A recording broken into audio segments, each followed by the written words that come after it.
Sir Rodric Braithwaite, thank you so much for accepting to coming on the show. Really appreciate your time. Pleasure. Let's start with, given your long history of studying the world, the Far East and the East in particular, why Afghanistan has been such a competed over land.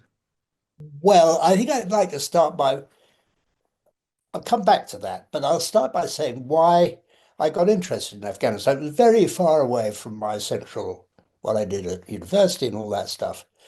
But I was in the Foreign Office working when the Russians invaded Afghanistan. And we had a whole lot of we had a line about why they'd chosen to invade Afghanistan. And it was the American line as well. And they chose to invade in Afghanistan because they were proposing to take over the world. And Afghanistan was the next step. And then it was going to be the Persian Gulf and one thing and another and so forth. And I found that incredible myself. I didn't believe it. Mm. Uh, I didn't think the Russians had nearly sufficient self-confidence to believe that they could take over the whole world, something which nobody's ever succeeded in doing. So I was interested in why was it they invaded Afghanistan? So sometime after I left the Foreign Office, I started thinking about that, and I thought, well, this would make a good book. So I started by in Moscow talking to Russians, particularly Russian veterans who'd fought in Afghanistan. What did they think was going on? What was it like for them? Um, I also didn't believe that the Russians had been chased out of Afghanistan, the Stingers and the Mujahideen, and they ran away, chased out over the famous bridge. It didn't feel right. So I wanted to find out what actually had happened. And I talked to lots of Russians. Some of them, of course, were KGB agents. Some of them were ordinary conscript soldiers, private sergeants, a few officers. I talked to a few generals, although the generals are usually not very interesting to talk to because the generals will tell you what they've already written in their memoirs. So Yeah. once you've read, they won't tell you anything new. But the people lower down will tell you interesting things. I also started from the assumption that soldiers are soldiers. They don't have to, one lot of soldiers isn't necessarily all that much more brutal than another lot of soldiers, whether they're British or American or French or German or Russian or whoever they are.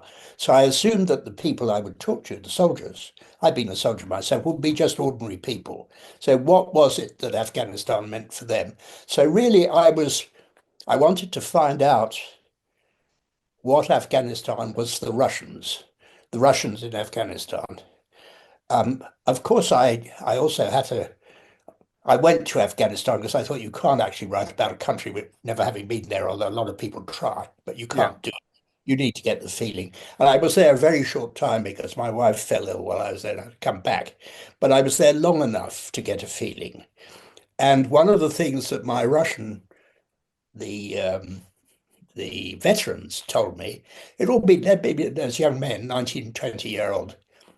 And they said, when you go there, ask the Afghans you meet whether it was better when we were there or better now the Americans are there. And but I talked to a massive um, cross section of the Afghan population of about 8 people. I mean, a couple of boys I met on the street, a Mujahideen leader in Herat, a couple of guys from the Panjshir Valley. Um, and they all said, what on earth are you talking about? That's a silly question. Of course, it was better when the Russians were here. And of course, that certainly wasn't what I expected to hear. And I said, well, why? Mm. And that was interesting for me. They said, well, the Russian soldiers, the Mujahideen leader from Herat, he said, the thing about the Russian soldiers is they fought like warriors. They fought like we do. They shot at us from behind rocks. They climbed up and down the mountains. They did what we did. They fought man to man. That was one version. He said the Americans just killed our women and children from the air. I said, come on, the Russians killed a lot of women and children from the air. He said, well, I know they did, but the Americans, you don't know. The rockets come in, you don't even hear them until they've hit you. And he found that particularly warrior-like. Mm. And then both Russian soldiers and Afghans said to me, the thing about the Russians, is that they're also very poor people. The one Russian who was a peasant said, we saw the Afghans working in the fields, and actually they were very like us. I'm a peasant. I come from work.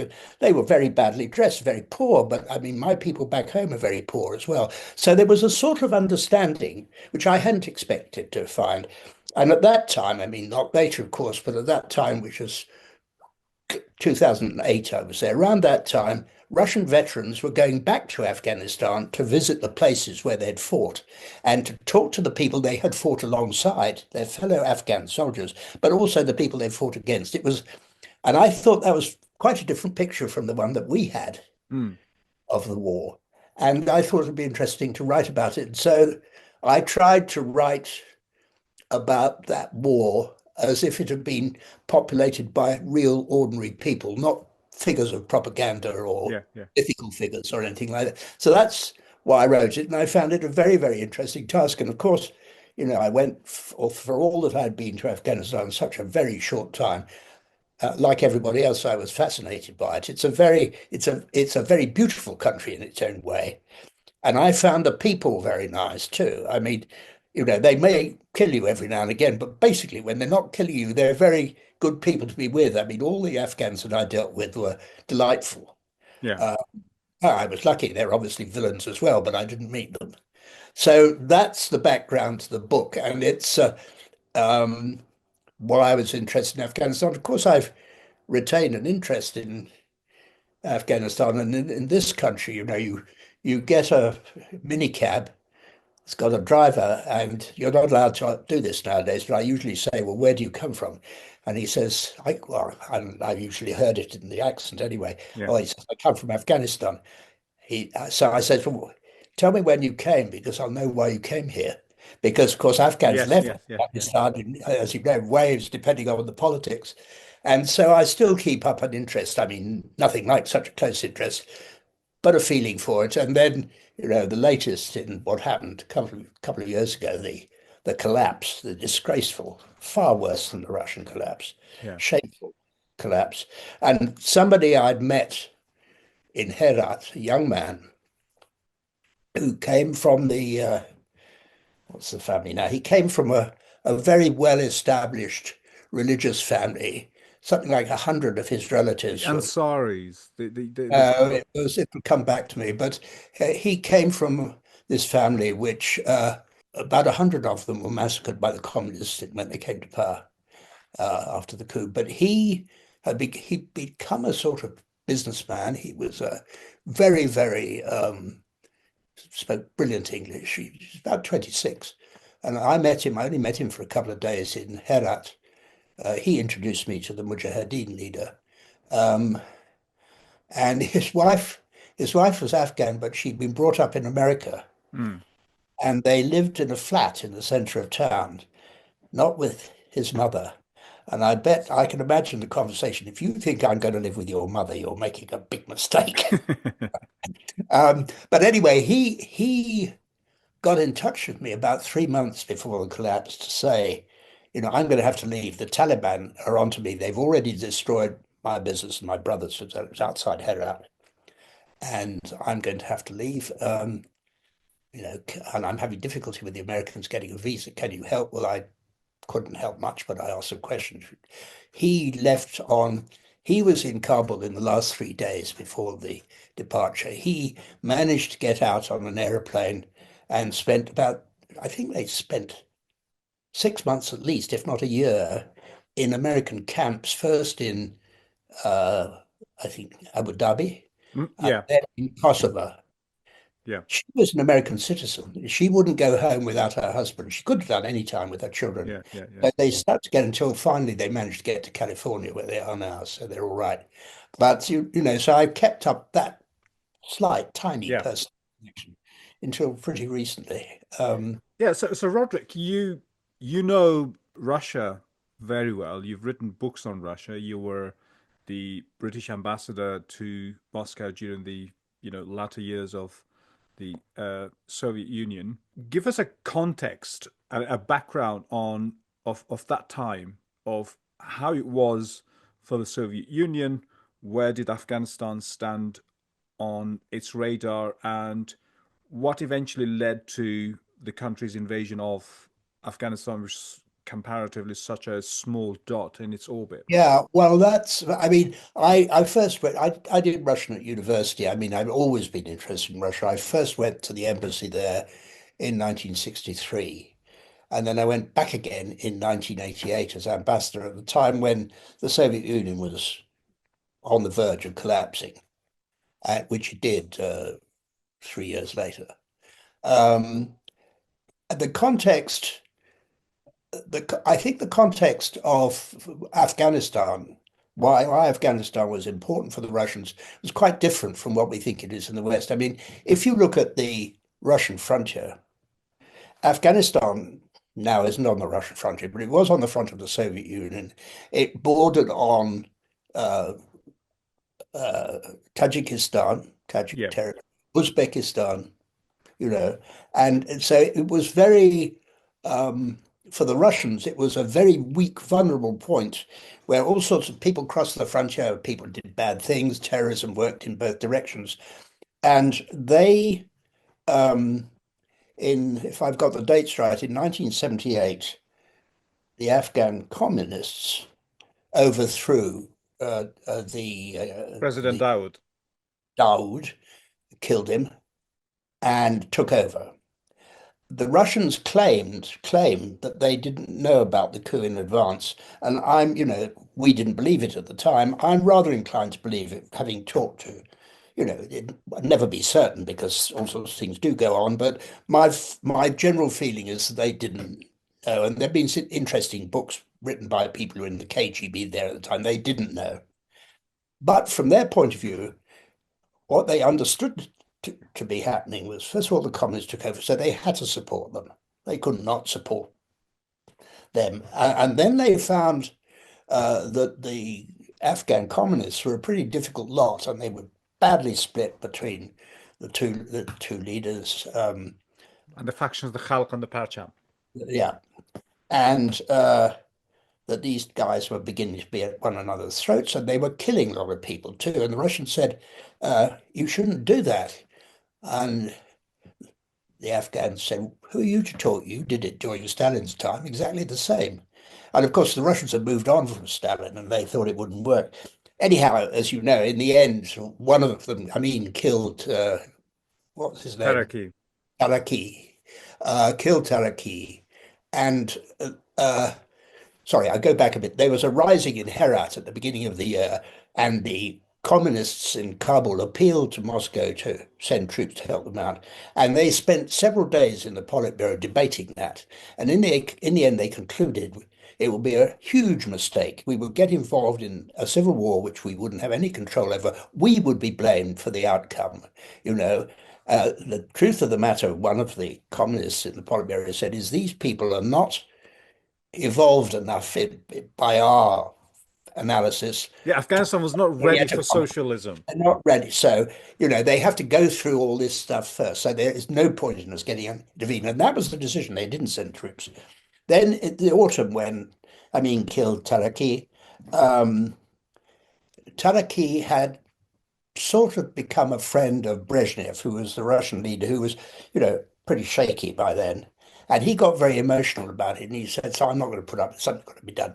And so they gave orders to, Politburo gave orders to prepare an invasion. The Russian military, Soviet military, said that is a huge mistake. Don't do it. And they were told, the chief of staff went to the Politburo and said, don't do it. And the Politburo, the politician said, your job is to obey our orders, not to challenge them, and you'll do what we say. So they prepared this invasion very reluctantly. Then they went in, and at first it seemed to be fine.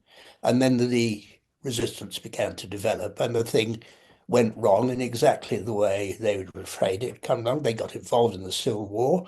They, um, it's a bit like the Americans in Afghanistan, but in Vietnam.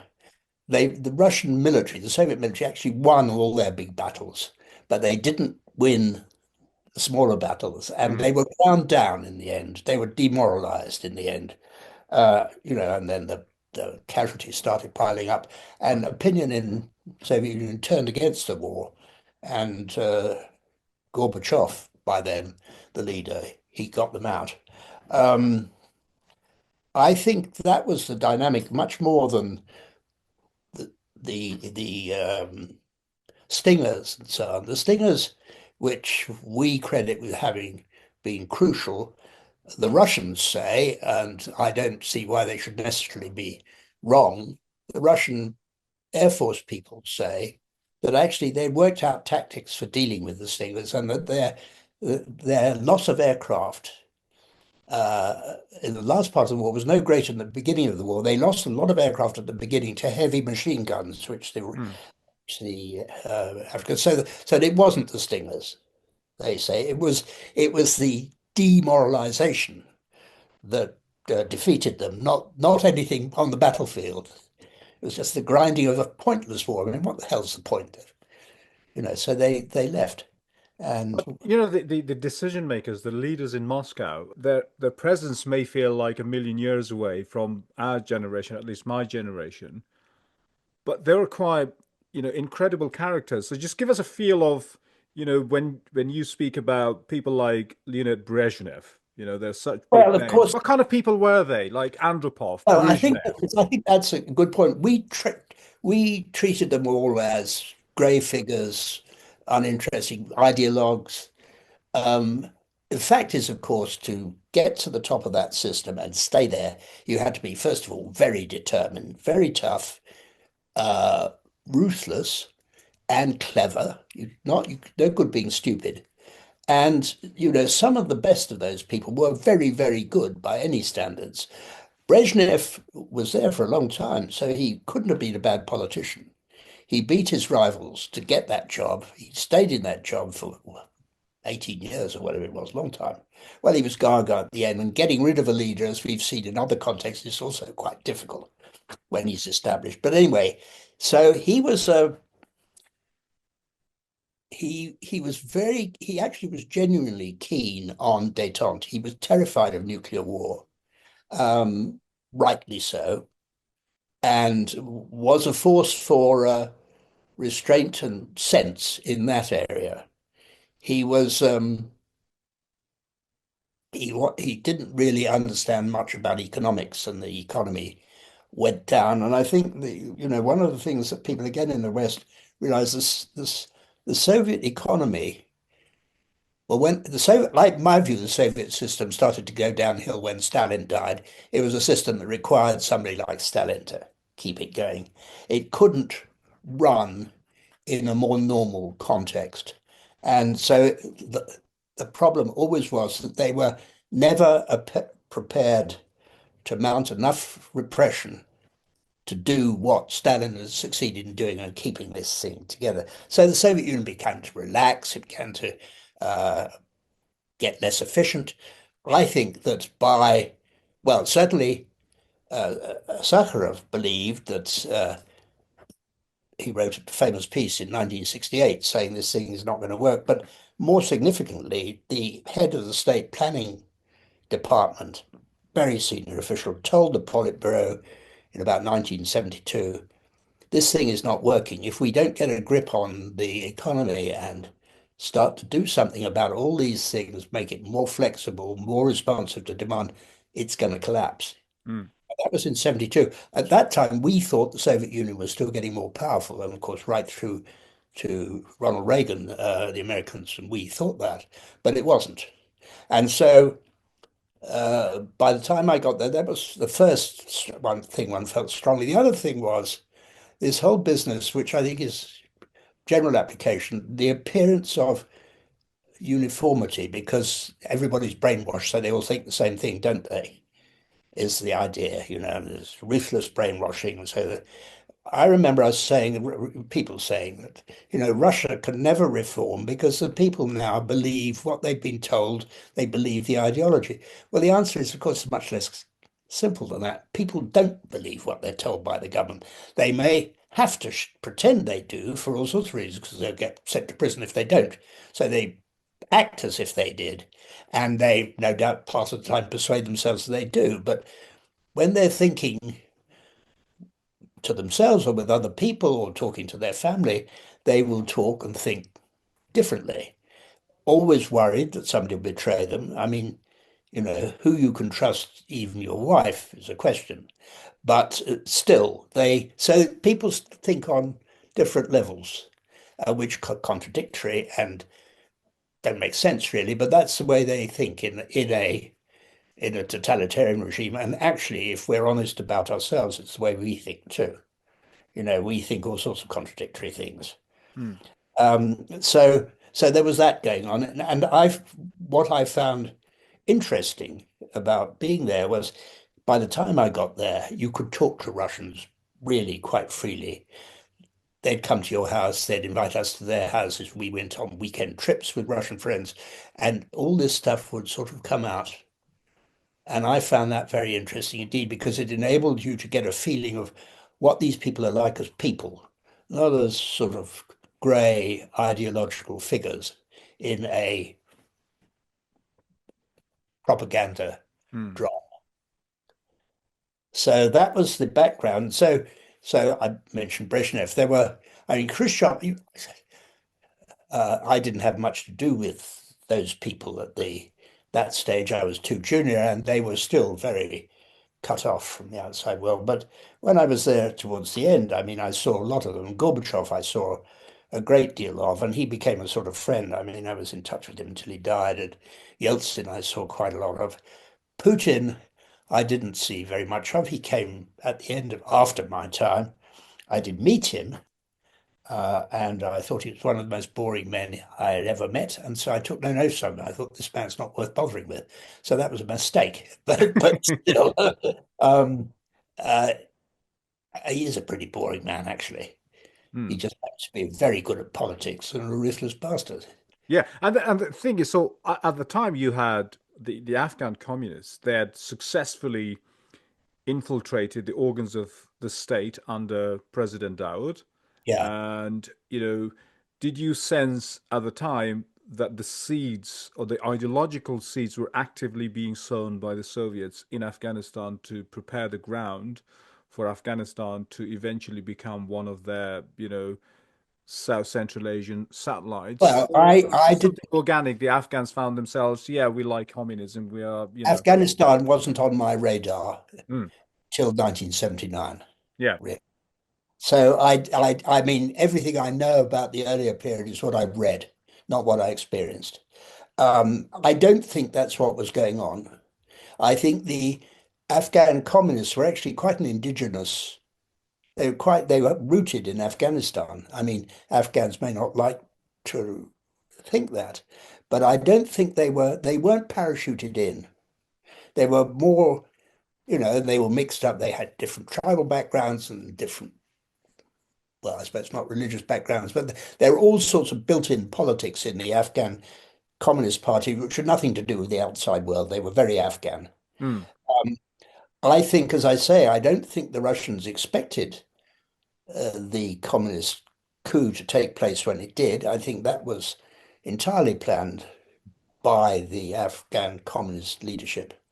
Um, uh, I uh, I also think, I mean, they were never really quite under control, the Afghan communists. I mean, uh, But they were very eager to prove themselves to Moscow. I mean, the persistence is they quite staggering. they were eager to prove they were good communists because they believed they were good communists. But as I say, they believed in some ways they were better communists than the Russians. After all, I mentioned this thing about Stalin. Yes. They were busy killing people. And when Brezhnev or whoever it was said, I think that's a mistake, they said, what do you mean? It's what you did. We're just doing what you did. And the Russians were very upset by that. But I mean, one of the things that happened and one of the triggers for the invasion was that towards the end, uh, Taraki was dead. Amin was in charge, and Amin looked as though they felt they were losing control of Amin because they thought that Amin was reactivating his connections with the Americans. Amin had studied in New York. Yes. He then come back, he'd been a communist and all of that, but towards the end of his time. So towards the end of 1978, the Russians were getting suspicious of his connections with the Americans. And what they believed, the Americans had been thrown out of um, Iran. And Yes. so they'd lost their listening bases. They had bases for listening what was Yes. going Yes. Yeah. on. Yeah. And the Russians thought that the Americans wanted to reconstitute them in Afghanistan. Now, there's a lot of stuff that I've not the most, I didn't by any means get it all of the records, only a fraction of them. But there are documents, or there is a document which does, it's a CIA document, which does mention the possibility of transferring the listening bases to Afghanistan. Now, if you're a historian, you find a document Yes. like that, you say, the Americans are intending to do that, which is, of course, rubbish. What it means is that some Americans are thinking they might do it. It doesn't mean it was a possibility, it was a policy. I don't think it was a policy, but there was an idea going around, and the Russians picked this up one way or another and became extremely suspicious. And that also triggered off the invasion. They'd lost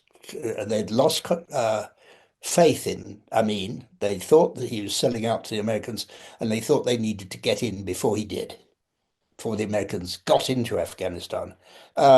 So, as usual, the whole process, as it always is very confused. I mean, decision making is in governments, as in everyday life amongst human beings, is always much more confused than outside observers think. And that was true of the Russians going into Afghanistan, I think. But the way Amin was dealt with, I mean, he himself was persistent, among his comrades to, yeah, Russians, please come in, please do, we need you. But Yeah, when they, I mean, it's extraordinary the way it happened. well, it is extraordinary, but I mean, he was less suspicious than he should have been, and less suspicious. I mean, he was a suspicious man, but he believed the Russians at that point. He Well, was paranoid, but never doubted the Russians. yeah, it was very odd. But people do that as well. Paranoid people sometimes behave with surprising degree of trust, and he did that, and they killed him.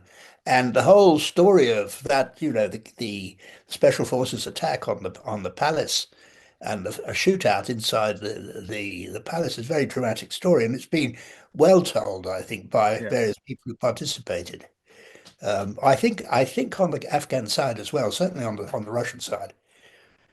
But why do you think they would needed to do it that way? I mean, to actually go there, guns blazing, storming Amin's palace, killing him and his family.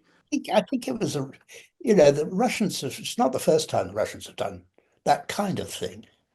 Um, they they used a mixture of deceit and supreme brutality in Budapest in '56.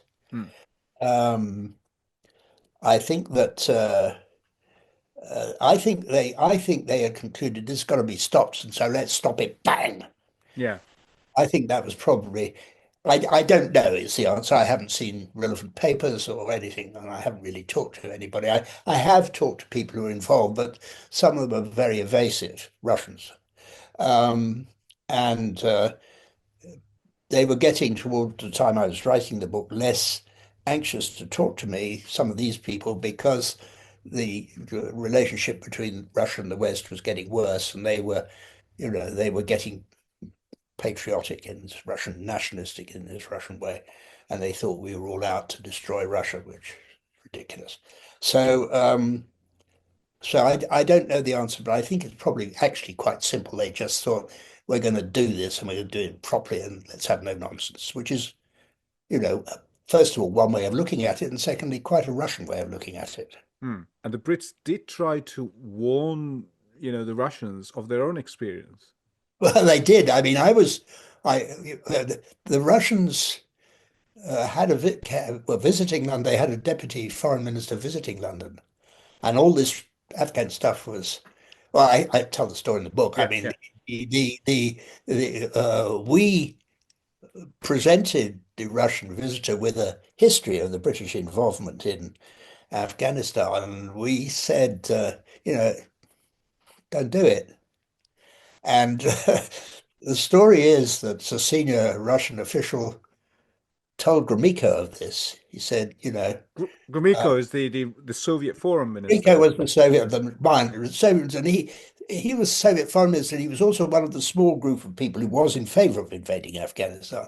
And this senior Russian diplomat said, well, you know, it can end badly. Look what happened to the British.